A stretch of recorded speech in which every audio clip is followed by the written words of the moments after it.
இப்ப இருக்கிற ஜெனரேஷன்லாம் வந்து பாத்தீங்கன்னாக்கா சூப்பர் ஸ்டார்னா யாருன்றது வந்து சூப்பராகவே புரிஞ்சிருக்கும்னு நினைக்கிறேன். ஏன்னா படையப்பா திரைப்படம் 25 வருஷத்துக்கு அப்புறம் வந்து பாத்தீங்கன்னாக்கா ரிலீஸ் பண்ணி வசூல்ல பட்டைய கிளப்புது. ஏற்கனவே கில்லி படம் வந்து பட்டைய கிளப்பிச்சு. ஸோ அந்த ரெக்கார்டை முறியடிக்குமான்ற விஷயத்த பார்க்கலாம். ஸோ அது மட்டும் இல்லாம இப்பெல்லாம் ரீரிலீஸ் திரைப்படங்கள்லாம் அதிகமா வந்து திரையிடப்படுது. என்ன ரீசனுக்காகன்றது விஷயம் பார்க்கலாம். முக்கியமா படையப்பா திரைப்படம் எதுக்காக இந்த அளவுக்கு வந்து பேசும் பொருளான்றது விஷயமும் பார்க்கலாம். ஸோ அது மட்டும் இல்லாம நம்ம அஜித் சார் வந்து இப்பதான் ஒரு ரீசெண்டா ஒரு இன்டர்வியூ கொடுத்தாரு. தியேட்டர் செலிப்ரேஷன் வந்து பாத்தீங்கன்னாக்கா மத்தவங்களுக்கு வந்து டிஸ்டர்ப் ஆகாத மாதிரி பண்ணுங்க அப்படின்னு சொல்லி முடிய 2 மாசம் ஆகல.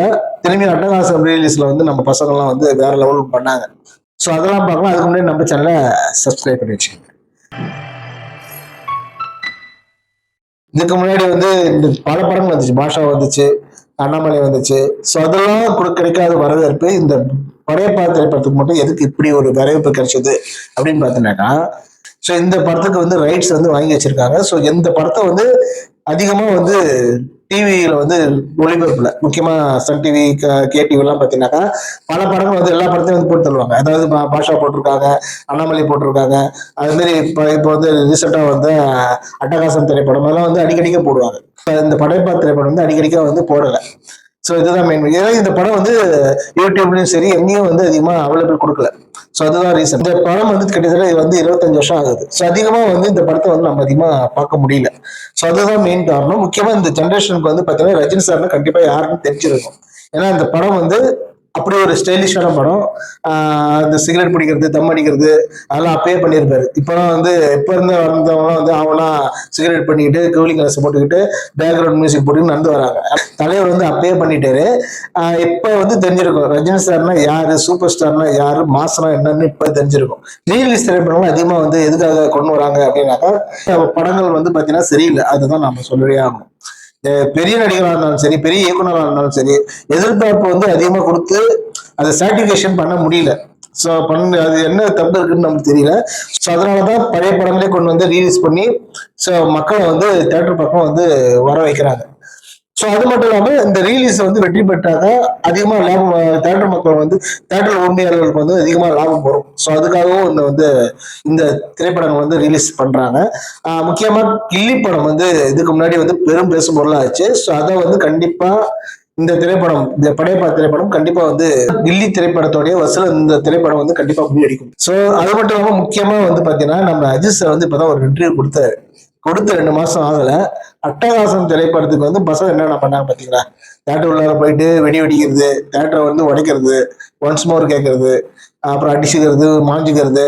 இப்பதான் சொல்லி தலைவன் வந்து இப்பதான் வந்து சொன்னாரு, இப்பெல்லாம் பண்ணாதீங்கடா, வேலையை வெட்டி பாருங்கடா, யாருக்கும் எந்த பாதிப்பும் வராம கொண்டாடுங்க அப்படின்னு சொல்லி 2 மாசம் ஆகல.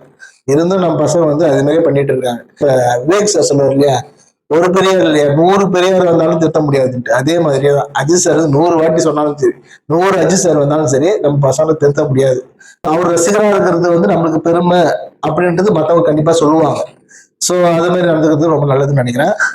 ஸோ அது மட்டும் இல்லாம இந்த படையப்பா திரைப்படம் வந்து வந்து புதுசா ரிலீஸ் பண்ணியிருந்தாக்கா அதுல வந்து குத்தவங்களை கண்டிப்பா சொல்லியிருப்பாங்க. லாஜிக் சரியில்லை, அது சரியில்லை, இது என்ன இப்படி இருக்கு சொல்லியிருந்து இந்த படத்தை வந்து ஓடாம பண்ணியிருப்பாங்க. இப்ப வந்து படத்தெல்லாம் அப்படித்தான் பண்ணிட்டு இருக்காங்க. நல்ல படமே வந்தாலும் அதுல லாஜிக் மிஸ்டேக் இருக்கு, அது குறை இது குறைன்னு சொல்லியே படத்தை முடிச்சு விடுறாங்க இல்லையா. ஸோ அதே மாதிரி இந்த படம் வந்து கண்டிப்பா இப்ப வந்து புதுசா வந்து இருந்தாக்கா அப்படி சொல்லி முடிச்சிருப்பாங்க. ஸோ அதே மாதிரி இப்ப ரீலீஸுக்கும் வந்து அப்படிதான் ஒரு பக்கம் வந்து சொல்லிட்டு இருக்காங்க.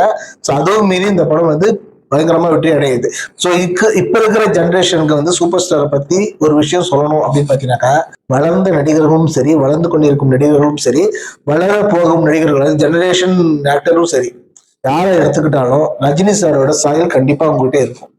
ஸ்மோக் பண்றது, துப்பாக்கில சொல்றது, கண்ணாடி போடுறது, எல்லாமே எதை எடுத்தாலும் சரி கண்டிப்பா அதோட சாயல் வந்து எல்லாருக்குமே இருக்கும்.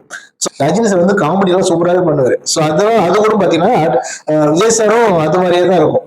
ரஜினி சாரோட காமெடி மாதிரி தான் விஜய் சாரும் பண்ணிட்டு இருப்பாரு. அதே மாதிரி ரஜினி சாரோட வில்லனிசம், அந்த வில்லனோட விஷயம் கூட பாத்தீங்கன்னாக்கா இப்ப இருக்கிற வில்லன்கள் கூட அந்த ஒரு அந்த ஷேடோ கண்டிப்பா இருக்கும். ஸோ எந்த ஆக்டரா இருந்தாலும் சரி ரஜினி சாரோட சாயல் கண்டிப்பா அதுல வந்து இருக்கும். அது வந்து மாற்று கருத்தே கிடையாது. ஸோ இதுதான் சொல்லணும்னு பார்த்தேன். இது எதுக்காக சொல்றேன்னா சமீபத்தில் ஒருத்தர் சொன்னாரு, அது யாருன்னு தெரியல, பேர் கூட மறந்துட்டேன். ஒரு 100 வருஷம் கழிச்சு பாத்தீங்கன்னா கமல் சாரோட படம் தான் பார்க்கப்படும், ரஜினி சாரோட படத்துல இது மாதிரி லைக் பண்ண மாட்டாங்க அப்படின்ட்டு. ஸோ கமல் சாரும் நல்ல நடிகர் தான்.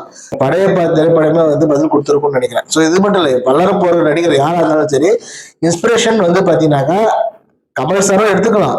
ஆனா ஸ்டைலுன்னு வந்து பாத்தீங்கன்னா ஒரே ஒருத்தர் தான், அது சூப்பர் ஸ்டார் மட்டும் தான் அப்படின்றது மாற்று கருத்தே கிடையாது. ஸோ இந்த வீடியோ பிடிச்சிருந்தா லைக் பண்ணுங்க, ஷேர் பண்ணுங்க, கமெண்ட் பண்ணுங்க, மறக்காம சப்ஸ்கிரைப் பண்ணிச்சுங்க. அடுத்த ஒரு வீடியோ சந்திக்கலாம். Tata bye.